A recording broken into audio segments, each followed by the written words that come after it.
wow. Number one, getting to sit and talk to you. Yeah. Without your phone ringing or you replying to your messages. However, last few episodes, some people have told me that he uses his phone like ऐसे on the side. We see it. What? Who said Yeah. that? Yeah. Like sometimes he does like, yeah, like this. So I'm like, yeah, I mean, it's hard for him to not be on phone. Not as a source of entertainment, it's work, but getting to talk to you for straight 25 minutes without any disturbance. And I think it has been a lot of... it's also like, when you're talking about, you and I, we don't really prepare stuff. We really lean on God to do, like, say what we want to say so that we can be real with our struggles. We don't want to sound correct, but we also don't want to sound incorrect. Yeah. Anyway, so I sitting here, there are a lot of stuff that I have spoken that I didn't even realize that God has deposited in my heart. So that has been there. While speaking, I have learned stuff. Another thing that has happened with me is also that it has also pushed me into wanting me to make a greater effort to walk the talk. I'm saying something here and I'm saying, I know that I was so faithful to God and I love God. That's what I say with a lot of, I know that I really love Jesus. But then make the word and make sure that the issues that we're talking about that are happening and plaguing society as a whole is being addressed here through the word of God, through our own experiences, which has been great, because Very I feel true. that I think that, it would be, this podcast would be something that even I would listen to, because it's not very preachy, but it's also, it's a good conversation that we have. Yeah, that's true. I think God moves different in different generations, and our previous generation, I think God moved in a very checkbox way. And when I say checkbox or tick box, जो भी बोलते हैं उसको, and I'm not saying it in a negative way. Our previous generation was all about get up at 4 in the morning, pray, read Bible, be faithful, love God. But that world doesn't exist anymore. Yeah. We are in a different world today. And So I'm sure that God many people that are even hearing our podcast, they're not necessarily even seeing our face. They probably must be, just hearing what we're saying in headphones somewhere, and it's not that they are like looking at our faces and being like, wow, let's look at them. How are they talking? They're just hearing the content. At the end of the day, that's all this is. This is just a content that we want to put out to people so that it's easy, like an easy read. This is like an easy listen format of a program. Yeah, you don't have to make notes. Yeah, we're just talking about it. So, well, we thank the Lord for giving us this opportunity as a family.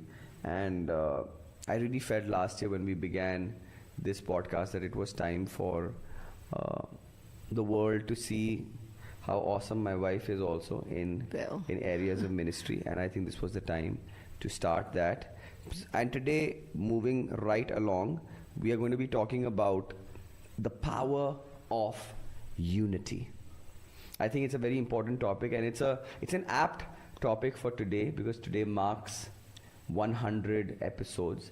We could have not done it if we were not united in our thoughts, if we were not united in our discipline to want to do this, if we were not united in the fact that we wanted to, follow through with this and not kind of give up in between. I think the power of unity is what brought together this amazing thing, right?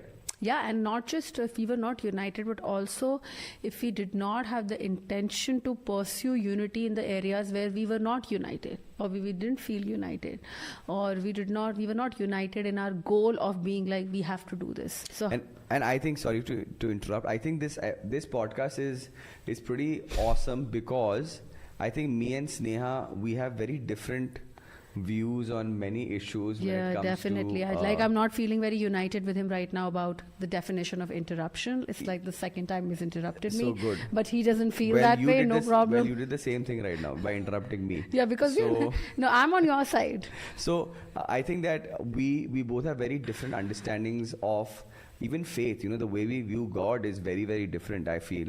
But I think that's what creates the amazing awesomeness of who God is, because God means different things to different people, but yet He's able to align the destinies and destinations of two completely individual people with two individual worldviews of God and bring them towards that long and narrow path which leads towards eternity. So I think that is again also a very good way of uniting us, right? And now, first and foremost, like I love always to ask the questions, and I wish sometimes you would too. And unity. What is the importance of unity in relationships / friendships, marriage, and all other relationships in life in order for us to thrive in our spiritual growth with God?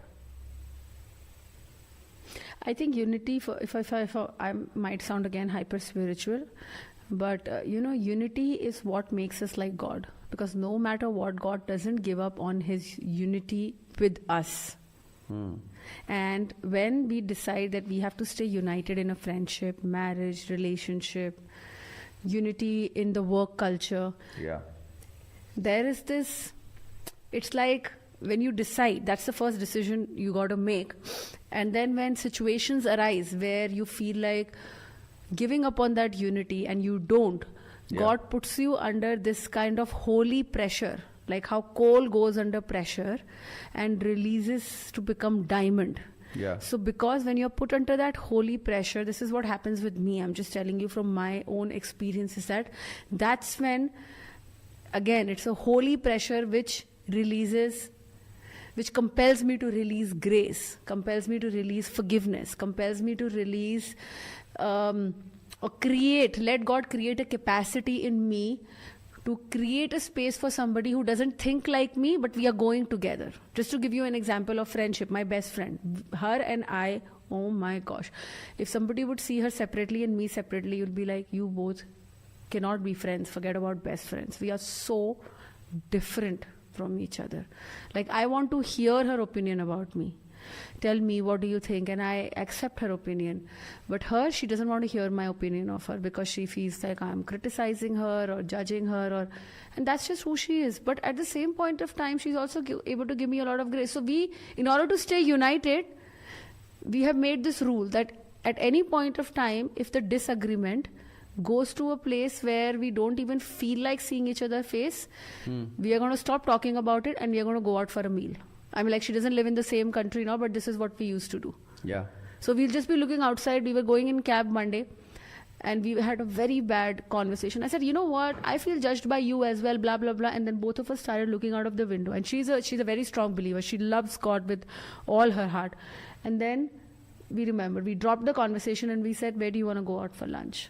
It's not always solution. It's not always, it's about keeping our friendship, our relationship, valuing it the highest, and in that process of maintaining the sanctity of that value of relationship, there is, again, I'm reusing this word a lot, there's a holy pressure of you becoming like Christ. That's what for me unity is. Unity doesn't have to be similar thinking.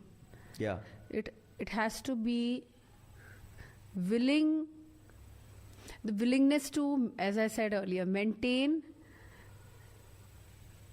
power in your relationship. Maintain that.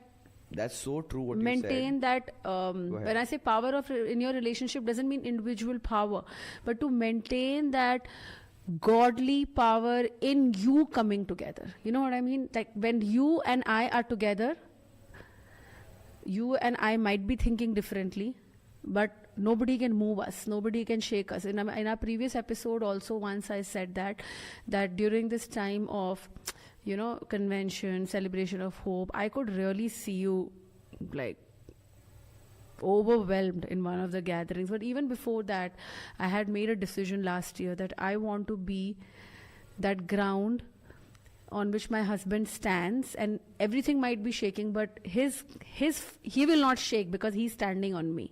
So, there is power in our unity. I might be thinking things differently. You might be thinking things differently. You might be thinking that my wife is this. I might be thinking my husband is like really busy, he doesn't have time. You might be thinking my wife is whining. But at the end of the day, our goal is we have to stay united, and no matter what, we have to make sure that together we show up as a unit in accomplishing what we want to accomplish.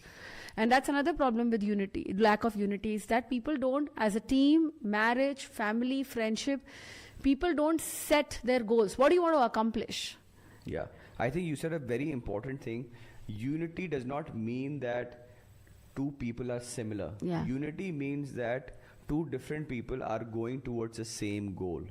I think, and that, when whether you're married, people who are married, people who are wanting to get married, if you want to know what is the best way for your relationships to be fruitful and to be flourishing in any way, it's not that you're going to be agreeing to every single thing that we are saying or what you guys are saying, but I think we all need to come to consensus that, like what you said, that we are agreeing mota that we are heading towards this direction. This is the way we want our family to be. Like even in our marriage as well, I think that we have very different perspectives on many things, on parenting, on the way we are as people, the way we raise our children, the way we have our personal time with the Lord, and so on and so forth. But I think we have the direction that we want our family to be is similar. Yeah, it's that's what I think enables us to come together to make sure that our family comes back into that line that we want our children to be. Yeah, right? just to give you an example, Iris is going to have a picnic on Monday, and she wanted me to give her the permission.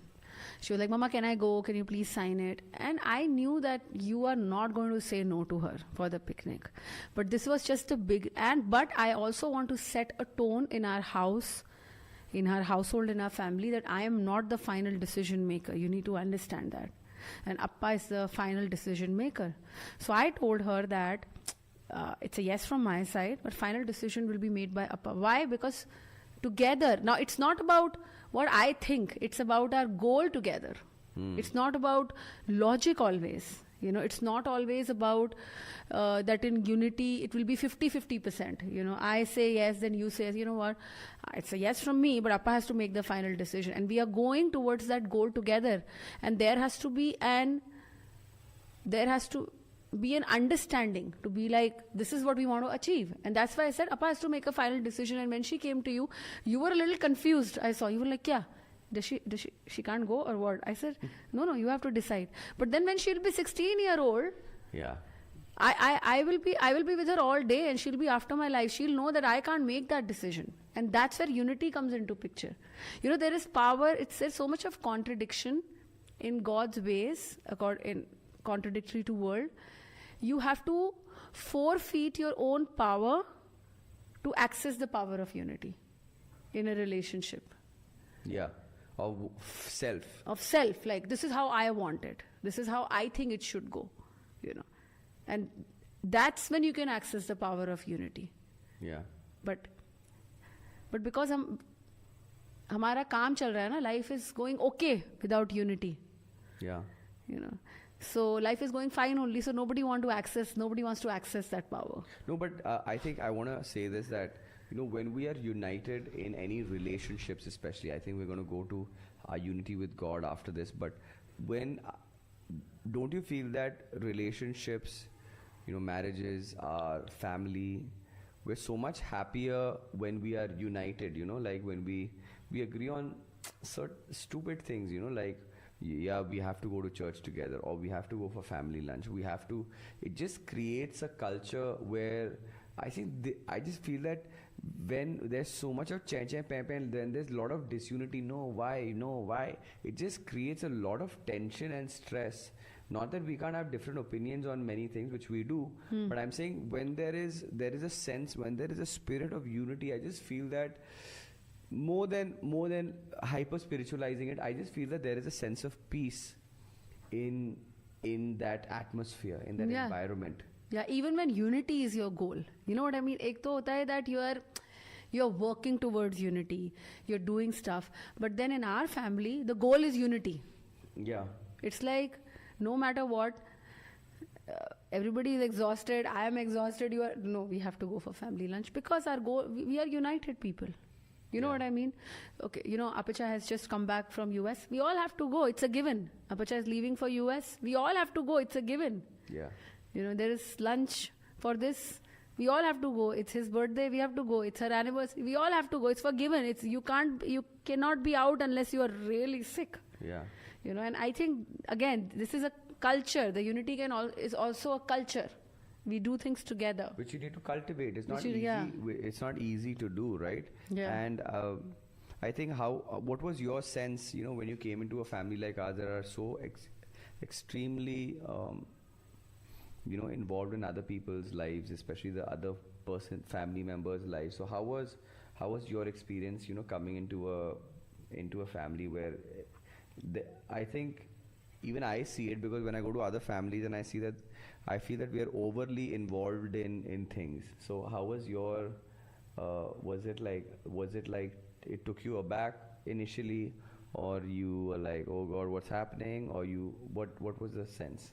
No, I think I didn't have any of that feeling because I was a person and I still am who lives in her own world. So I always had the option of withdrawing into my own shell and be like, whatever is going on around me doesn't matter to me. But that was never the case with your family, or which is now my family. I always, you know, there is this thing that people get involved in each other's life or get overly involved, too many questions, too much involvement. Wherever we are going together. The end result most of the time is that there is an ulterior motive for that.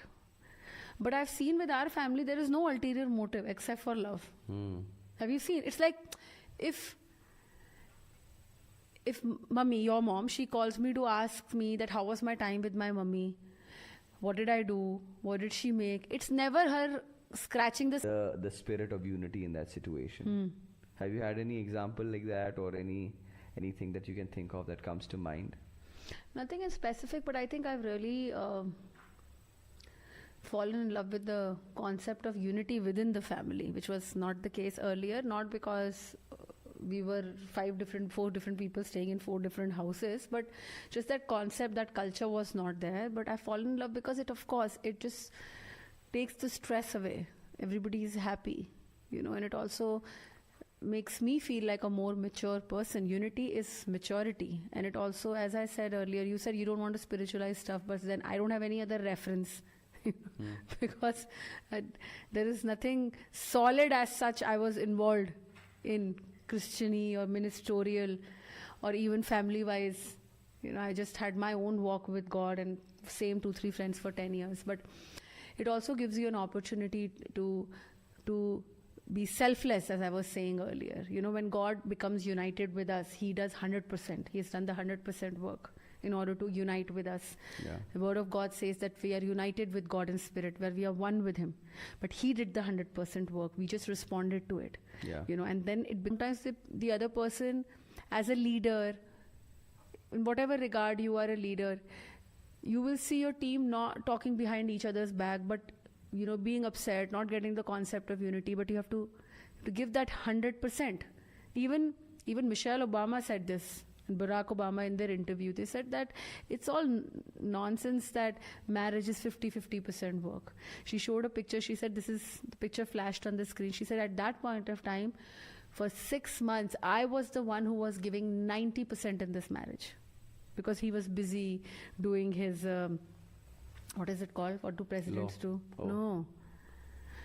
His elections. Election stuff, campaigning. He was busy. So you need to, but we were united that he needs to win this election.